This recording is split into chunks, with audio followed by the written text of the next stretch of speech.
Sedikit kejutan buat Sofia kerana populariti.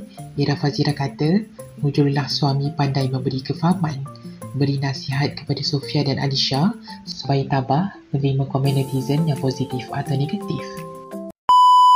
Saya rasa sedikit kejutan buat Sofia juga sebab untuk anak. Benda yang baru, tetapi alhamdulillah lah ayahnya dapat memberi kefahaman kepada Sofia untuk menerima dan melihat benda ni sebagai laluan, bukan sesuatu untuk kita sematkan sangat. Dan begitu juga dengan Alisha, kadang-kadang kalau kita tengok ada yang negatif, ada yang positif. So kedua-duanya kita pesanlah untuk stay strong, and dalam lumrah dalam limelight ni ada yang suka, ada yang tak suka. Jadi harap mereka tabah. Biasalah budak-budak remaja kadang-kadang mungkin tersentuh juga bila ada yang write up yang negatif kan. Jadi kitalah tugas kita untuk memberi dia kefahaman dan to stay strong lah.